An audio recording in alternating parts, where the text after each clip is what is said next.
بسم اللہ الرحمن الرحیم اینڈ السلام علیکم۔ آج کی اس لیکچر میں ہم وہ وجوہات پڑھیں گے کہ یہ جو جنگ آزادی ہے 1857 کی جو وار ہے تو یہ کیوں لڑی گئی۔ اس سے پہلے لیکچر میں ہم نے یہ پڑھا تھا کہ جو برٹشر ہے یا ایسٹ انڈیا کمپنی وہ جو بر صغیر ہے تو وہ کیسے آیا۔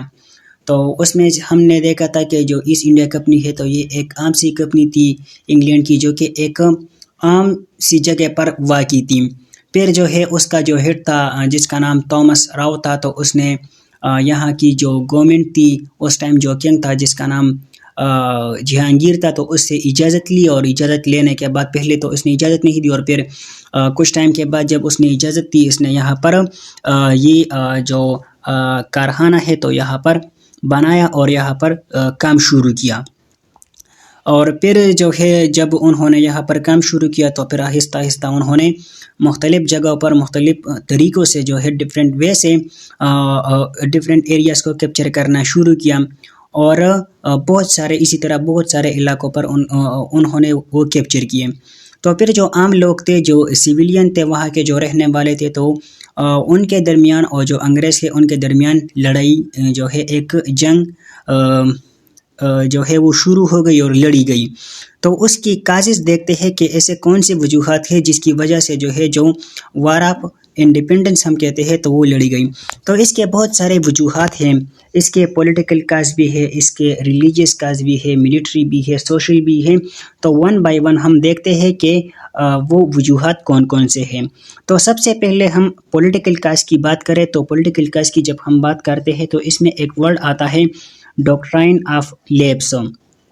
یہ جو ڈاکٹرائن آف لیبس ہے تو یہ ڈیل ہاؤسی نے دیا تھا، اور اس کا مطلب یہ ہے کہ یہ ایسٹ انڈیا کمپنی والوں نے، مطلب کہ برٹشر نے یہ دیا تھا۔ اس کا مطلب یہ تھا کہ جو بھی جو رولر ہے اور کسی علاقے پر وہ رول کر رہا ہے، اور اس علاقے وہ جو بندہ ہے تو اس کا کوئی وارث نہیں ہے، تو اس کے مرنے کے بعد وہ جو رولر ہے تو وہ علاقہ جو ہے کس کے کنٹرول میں چلا جائے گا؟ وہ ایسٹ انڈیا کمپنی مطلب کہ برٹشر کے کنٹرول میں چلا جائے گا۔ اس کی جو ایڈمنسٹریشن ہوگی تو وہ کون پر چلائے گا، رن کرے گا؟ وہ برٹشر رن کریں گے۔ تو اسی طریقے سے بہت سارے جو علاقے تھے تو وہ برٹش کے کنٹرول میں آئے، اور اسی طریقے سے انہوں نے ڈیفرنٹ جو ایریاز تھے ان کو کیپچر کیا۔ جو سب سے پہلی جو ایریا تھی اس چیز کا، یہ جو ڈاکٹرائن تھی اس کا شکار ہوئی، تو وہ تھی ستارا جو ریجن ہے، ایک علاقہ ہے، تو یہ ٹھیک ہے۔ تو اسی طریقے سے جب انہوں نے مختلف جو ریجنز تھے، مختلف جو جگہ تھے، ان کو کیپچر کیا اور ان کی جو ہے وہ پاور میں آ گئے، برٹش جو ہے وہ پاور میں آ گئے، تو جو مغل امپیرر تھے تو ان کے ساتھ ان کی جو ٹریٹمنٹ تھی تو وہ اب ٹھیک نہیں تھی۔ ان کے ساتھ جو سلوک کرتے تھے تو وہ اچھی سلوک نہیں کرتے تھے، بدتمیزی کے ساتھ پیش آتے تھے، اور ساتھ میں جو ہے ان کو تکالیف وغیرہ وہ دیتے تھے۔ نیکسٹ اس کے علاوہ جو برٹشر تھے تو جب یہ گورنمنٹ میں آئے اور جن علاقوں پر جو ہے ان کی گورنمنٹ بنی، جن علاقوں کو انہوں نے کیپچر کیا، تو اس علاقوں میں انہوں نے اسے کیا کہ وہاں پر وہ جو ایڈمنسٹریٹو جو مطلب جو ایڈمنسٹریشن ہے اس علاقے کی، یا ڈیفرنٹ جو ڈپارٹمنٹ کی، یا وہ جابز، وہ چیزیں جس میں جو ہے اتھارٹی ہے، تو وہ جو 20% تھی تو وہ انہوں نے اپنے ساتھ رکھ لیے، اور باقی وہ چیز جو کہ جس میں اتھارٹی وغیرہ نہ ہو تو انہوں نے جو ہے کیا جو عام سویلین لوگ تھے، جو وہاں کے جو نیٹیو لوگ تھے تو ان کو دیا۔ مطلب کہ جو پاور والی جو پوسٹیں تھی تو وہ انہوں نے اپنے ساتھ رکھے، اور جن میں جو ہے کوئی پاور وغیرہ نہیں تھی تو وہ عام لوگوں کو دیے۔ اپنے آپ کو جو ہے وہ پاورفل بنانا چاہتے تھے تاکہ تمام جو پاور ہے تو وہ ان کے پاس رہے، اور جو عام سویلین لوگ ہیں تو ان کے پاس کچھ نہ رہے۔ اس کے علاوہ 1834 میں ایک لینگویج ایشو جو ہے رائز ہوا، جس میں جو ہے جو ایڈمنسٹریشن تھی، جو دفاتر تھے، تو تمام چیزوں میں انہوں نے اس کی جو لینگویج تھی برٹشر کی انگلش، اس کو ایڈ کیا، اور اپنی جو لینگویج ہے، جو انگلش لینگویج ہے، ان کو پروموٹ کرنا چاہتے تھے۔ تو اب ان تمام ریزنز کو دیکھیں، ان تمام ریزنز کی وجہ سے، ان تمام کازز کی وجہ سے یہ جنگ لڑنی پڑی۔ سب سے پہلے اس میں ہم نے دیکھا کہ انہوں نے مختلف جگہ کو کیپچر کرنا شروع کیا، ٹھیک ہے، وہ جو ڈاکٹرائن آف لیبس کے تحت۔ پھر جو ہے ان کی جو ٹریٹمنٹ تھی برٹش مغل امپیرر کے ساتھ تو وہ اچھی نہیں تھی. اس کے علاوہ جو جابس وغیرہ وہ دیتے تھے تو جس میں جو ہے پاور ہے اتھارٹی ہے تو انہوں نے اپنے ساتھ رکھے, اور جس میں پاور نہیں ہے تو وہ عام لوگوں کو دیے. اس کے علاوہ اپنی جو لینگویج تھی تو اس کو پروموٹ کرنا چاہتے تھے, اور وہاں پر اس ٹائم جو ہندی تھی, بنگالی تھی یا اردو تھی, جو بھی زبان تھی تو اس کی طرف وہ توجہ نہیں دے رہے تھے, بلکہ اپنی جو لینگویج ہے اس کو پروموٹ کرنا چاہتے تھے. اب ریلیجیس کازز کی طرف بڑھتے ہیں کہ ریلیجیس کازز کیا تھے.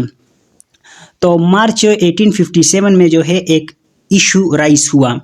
اب جیسے کہ ہم نے دیکھا کہ جو عام لوگ تھے تو انہوں نے ایسے پوسٹوں میں رکھے تھے جس میں پاور وغیرہ نہیں, تو جو عام زیادہ تر جو لوگ تھے تو انہوں نے ان کو سولجر بنایا تھا. ٹھیک ہے, سولجرز تھے. تو اس میں یہ ایشو رائز ہوا کہ وہ جو سولجر تھے ان کے پاس جو ریپلس تھے تو وہ ریپلس میں جو کارتوس جو ہے استعمال ہوتا تھا, اس میں ایک قسم کی مسالہ جو ہے وہ یوز ہوتا تھا جس کو جو ہے منہ میں چبانا پڑتا تھا. اور وہ جو مسالہ تھا تو وہ کس چیز سے بنا تھا, وہ پگ اور کاؤ کی جو فیٹ ہے, جو چمڑی ہے, ٹھیک ہے, تو وہ ان سے بنا ہوتا تھا. تو اب ظاہری بات ہے کہ جو پگ ہے تو جو مسلمان ہے وہ ان کو حرام سمجھتے ہیں, مسلمانوں پر حرام ہے, اور جو کاؤ ہے تو وہ ہندو حرام سمجھتے ہیں. تو اس کی وجہ سے ایک بغاوت جو ہے وہ رائز ہوئی کہ اور جو لوگ تھے جو ہندو تھے تو انہوں نے بھی انکار کیا, اور جو مسلم تھے تو انہوں نے بھی انکار کیا. تو یہ بھی ایک ریزن تھی کہ یہ لوگ جو ہے یہ کیا کر رہے ہیں, یہ برٹش ہمارے ساتھ جو ہے وہ گیم کھیل رہے ہیں. اس کے علاوہ یہ بھی کیا, اور ساتھ میں جو ہے اس کی جو اپنی مذہب تھی جو کرسچینٹی تو اس کو بھی پروموٹ کرنا چاہتے تھے. سکھزم کو یا کرسچینٹی اس کو بھی پروموٹ کرنا چاہتے تھے, کیونکہ وہاں پر اگر دیکھا جائے تو زیادہ میجارٹی میں جو تھے تو وہ تو یا ہندو تھی یا مسلم تھے, لیکن وہ اپنے مذہب کو جو ہے پروموٹ کرنا چاہتے تھے. اور جب وہاں کے لوگوں کو اس چیز کا علم ہوا تو انہوں نے جو ہے ان کے خلاف جو ہے یہ ایک کاز مانی جاتی ہے کہ یہ جنگ لڑی گئی. ٹھیک ہے, اس کے علاوہ سوشل کازز کی بات کریں تو سوشل کازز میں یہ ہے کہ جب جو انگریز تھے وہ پاور میں آ گئے تو یہ جو انگریز تھے عام لوگوں کے ساتھ بہت برا سلوک کرتے تھے. ساتھ میں جیسے کہ ہم نے دیکھا کہ وہ جو امپیرر وغیرہ ان کے ساتھ بھی برا سلوک تھے, تو اب عام لوگوں کے ساتھ برا سلوک وہ کرتے تھے. تو ظاہری بات ہے, تو مطلب کہ تمام لوگوں کے ساتھ ان کی جو ٹریٹمنٹ تھی, جو سلوک تھا تو وہ اچھا نہیں تھا, بہت کم درجے کی مطلب نظر سے دیکھتے تھے. ٹھیک ہے, کم تر سمجھتے تھے, ان کو اپنے آپ کو سپیریئر سمجھتے تھے. ٹھیک ہے, اور اسپریڈ برٹش کلچر اینڈ اور وہاں پر جو ہے اپنی جو کلچر ہے تو وہ پروموٹ کرنا چاہتے تھے. اور وہاں انڈیا کی جو کلچر تھی, اس سب کنٹیننٹ کی اپنی جو کلچر تھی, تو چاہے وہ کسی بھی قوم کی ہو تو اس کو جو ہے وہ ڈیگریڈ کرنا چاہتے تھے, اور اپنی جو برٹشر کی اپنی جو انگلش کلچر ہے تو اس کو پروموٹ کرنا چاہتے تھے. اس کے علاوہ ملٹری کاز میں جو ہے وہ وہی جو ہے ہم لکھ سکتے ہیں کہ اگر ملٹری میں دیکھیں یا کسی بھی شعبے میں دیکھیں تو وہ سیٹیں, وہ پوسٹیں جس میں پاور ہے تو وہ انہوں نے اپنے ساتھ رکھے, اور جس میں پاور نہیں ہے, جس میں کوئی اتھارٹی نہیں ہے تو وہ عام لوگوں کو دیے. اس کے علاوہ جو سیلری وغیرہ دیتے تھے تو وہ بھی بہت کم سیلری دیتے تھے عام لوگوں کو, جس سے بہت مشکل سے گزارا ہوتا تھا. تو یہ کچھ امپورٹنٹ پوائنٹس تھے, وہ وجوہات تھے جن کی وجہ سے ہم کہہ سکتے ہیں کہ یہ جو 1857 کی جنگ آزادی لڑی گئی, وار آف انڈیپینڈنس لڑی گئی, تو یہ ان کے کچھ کازز کے. تو یہ تھا آج کا لیکچر. انشاءاللہ ملیں گے نیکسٹ لیکچر میں, تب تک کے لیے دیجیے اجازت. اللہ حافظ.